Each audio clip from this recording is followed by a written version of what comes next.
All right, well, let's talk a bit more about mobile. As we mentioned, there are tons of cool mobile gadgets here at CES, and one thing most of them have in common is the chips inside. In fact, chips based on ARM Holdings technology can be found in 95% of mobile devices. Smartphones alone, on average, contain between 2 to 5 ARM-based chips. And joining us here at CES to discuss the chips that power our increasingly mobile and connected world is Warren East, CEO of ARM Holdings. Thanks so much for joining us here on this special edition of Bloomberg West. You guys are in the vast majority of mobile devices. You know, a lot of your partners are making announcements here.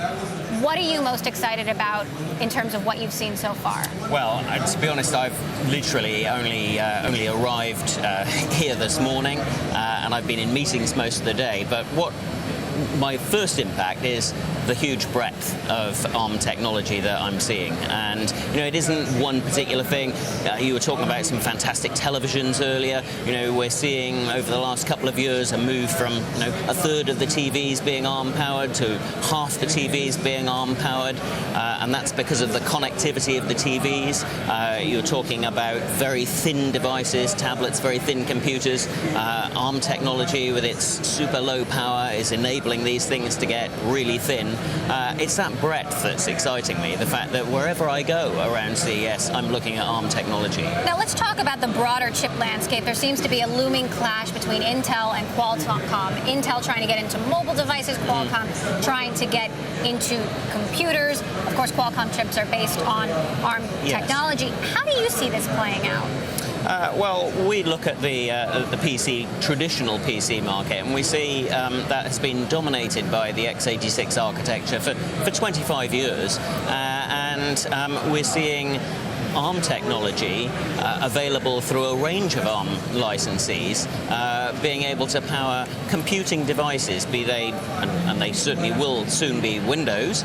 We saw that at the Microsoft keynote last night. But no, indeed, a number of Google-based devices that are out there, a whole host of different tablets and so on. We see it as a world that is ripe for change, from one form factor to many. Do you think Intel can catch up in mobile?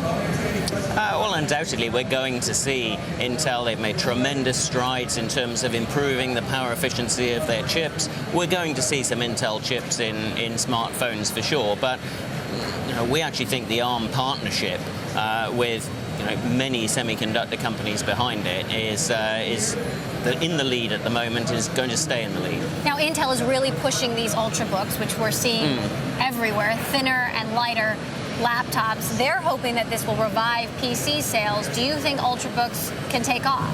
I think Ultrabooks will, have their day, but what's exciting me is the range of different form factors that are out there. If you come and look on the ARM booth at the moment, you'll see, not just clamshell form factor, but hybrid form factors and tablet form factors. And, it's very much a matter of consumer choice. Talking about tablets, it's as we've said, the iPad versus everyone else. Still, a year after the last CES, where a lot of tablets were debuted, do you think a legitimate competitor to the iPad, which you are in, can it succeed? Yes, I'm sure that there will be. And that's probably more of a question for Google, and it's a question for Microsoft. I mean, both those two operating systems are targeting the touch screen and the tablet form factor. And what is good for ARM's business is a thriving competitive environment. And, we love Apple setting the benchmark, setting a really high standard for these competitors to hurdle. Now, some analysts say the first Windows 8 devices will have Intel chips rather than ARM-based chips. What are the holdups with Windows 8 and ARM? When will we see ARM-based Windows devices? Well, in terms of answering that question specifically, I'm afraid you have to talk to Microsoft. It's their product, it's their rollout, it's nothing to do with... It's your product in their product. It's our product inside the inside the chips that are inside their product. But in terms of launching, their operating system, that's entirely a matter for Microsoft. So looking out into the next year, what products do you think are going to define 2012? I think we are going to see competition in the tablet space, and I think we're going to see some real innovation in form factors where you get away from this, is it a tablet, is it a PC, is it a smartphone? I think you're going to see this breadth of form factor so that consumers can really choose the convenient device for themselves. But I saw this phablet today, which is a cross between a smartphone and tablet. We're going to show it coming up. But is there a point where there's too much? Too many choices? Oh, I think undoubtedly there will be some form factors that will be here this year and gone next year. And that's a matter of manufacturers trialing things essentially in the marketplace and finding out, which form factors are the ones that consumers really want to buy in volume. All right. Warren East, CEO of ARM Holdings. I hope you get a chance to get out there and look at everything on the floor. Thanks for joining us Look forward to that. Thank you. On Bloomberg West.